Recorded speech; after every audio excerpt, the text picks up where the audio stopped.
Sedona's caves are some of its most popular attractions, and none is busier than this one. For good reason, too. So I'm going to show you how to get there, and how to, just maybe, avoid some of the crowds. In this guide to Sedona's Subway Cave.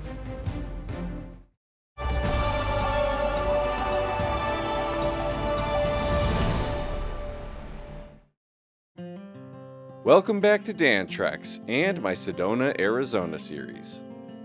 Today I'm taking you to another Sedona classic, the Subway Cave found in Boynton Canyon.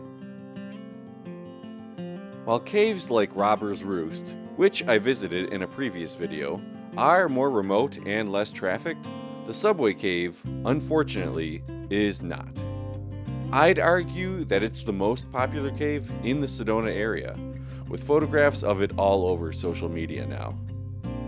But with a little proper planning, you just might be able to skip the crowds altogether and have the cave to yourself. And an added bonus with this hike, directly across from the cave are a pair of Sinagua ruins that you can visit too. So let's dive right in. You'll start the hike to the Subway Cave from the Boynton Canyon trailhead, which is about a 15-minute drive from downtown Sedona and found along the Boynton Pass Road. There's a small parking lot at the trailhead that fills extremely quickly. Tip number 1 to have the cave to yourself: start first thing in the morning. Otherwise, you not only risk visiting the cave with a crowd of other people, but having to find alternate parking too. There is some street parking along Boynton Pass Road, but this also fills up pretty quickly. Parking in the lot for Boynton Canyon also requires displaying either a Red Rock Pass or America the Beautiful Annual Pass. Red Rock Passes can be purchased at this trailhead, at the kiosk right by the vault toilet. You'll be taking the Boynton Canyon Trail to reach the Subway Cave. And while not too difficult, there is some minimal elevation gain, around 700 feet total. To reach just the cave and back, this hike is around 5.5 miles total. Begin the trail following the signs for Boynton Canyon. You'll be on this trail for about 2 miles, where it'll be a mix of relatively flat and gradually uphill.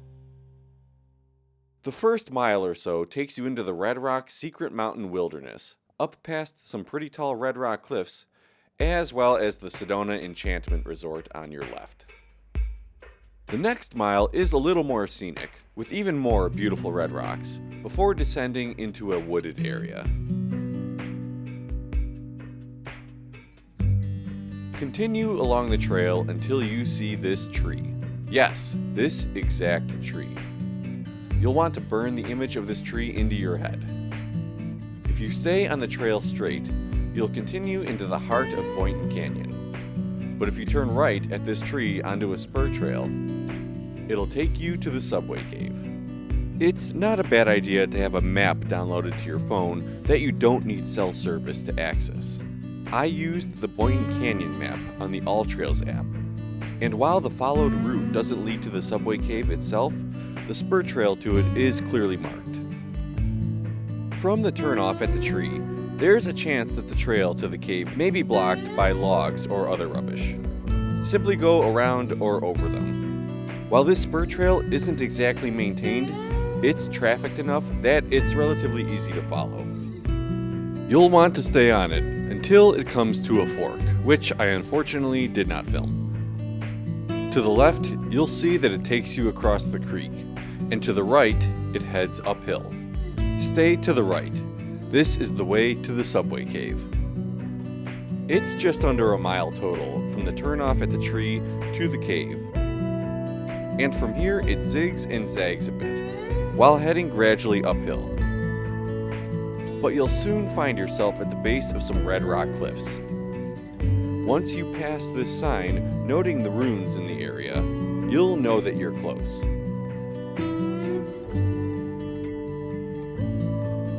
This is the view that you're looking for. Straight up into here is the cave itself.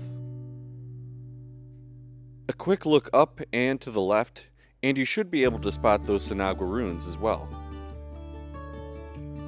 So you have two options to reach the cave. One is you can go straight up into it.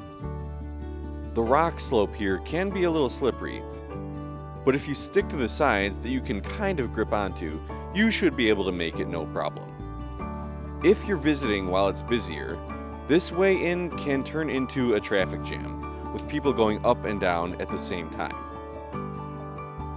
My recommendation is to head to the left instead, where a short scramble leads you to the cliffs above.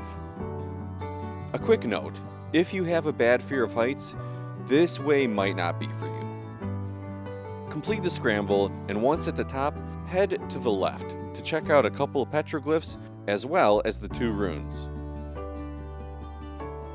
Be sure to only look and not touch.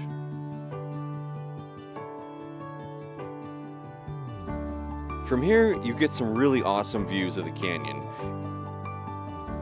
and can see across to the cliffside that will lead you into the cave too. Once you've had your fill of the scenery, head on over. The cliffside wraps around and into the cave. There is one section right around the bend here where it's just a little bit narrow, maybe 6 or 7 feet wide, and slightly sloped. The rock here is rough though, and should give you good grip. Make your way around the edge, and you'll soon find yourself in the subway cave. Head to the back of it for that classic view.